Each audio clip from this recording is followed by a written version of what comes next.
দেশের ৬ জেলার সীমান্ত দিয়ে নারী ও শিশু সহ অর্ধশতাধিক ব্যক্তিকে বাংলাদেশে জোরপূর্বক পুশিনের চেষ্টা করেছে বিএসএফ।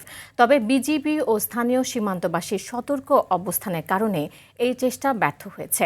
অনুপ্রবেশের শিকার ব্যক্তিরা বর্তমানে সীমান্তের শূন্য রেখায় অবস্থান করছেন। উদ্ভূত পরিস্থিতিতে দেশের উত্তর ও দক্ষিণ পশ্চিমাঞ্চলের সীমান্ত এলাকাগুলোতে সর্বোচ্চ সতর্কতা জারি করেছে বিজিবি। বাড়ানো হয়েছে ড্রোন ও থার্মাল ক্যামেরার নজরদারি। প্রতিনিধিদের তথ্যচিত্রে জানাচ্ছেন লিওন আজাদ।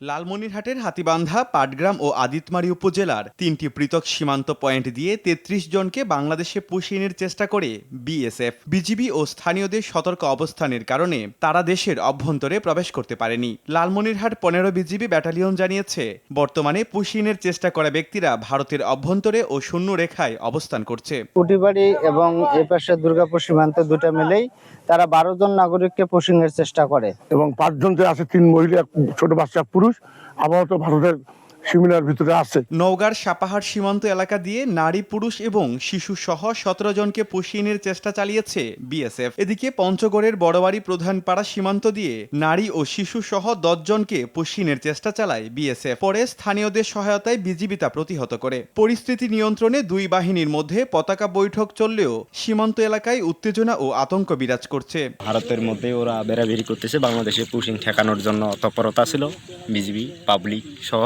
একই চিত্র চাঁপাইনবাবগঞ্জের গোমস্তাপুর সীমান্তেও। সেখানে ২৮ জনকে পুশিনের চেষ্টার পর ২ দফা পতাকা বৈঠক হলেও সমাধান মেলেনি। অনুপ্রবেশকারীরা এখনও শূন্য রেখায় অবস্থান করছে। অন্যদিকে সাতক্ষীরার কলরোয়া সীমান্ত দিয়েও বিপুল সংখ্যক মানুষকে পুশিনের চেষ্টা করা হলে তা রুখে দেয় বিজিবি।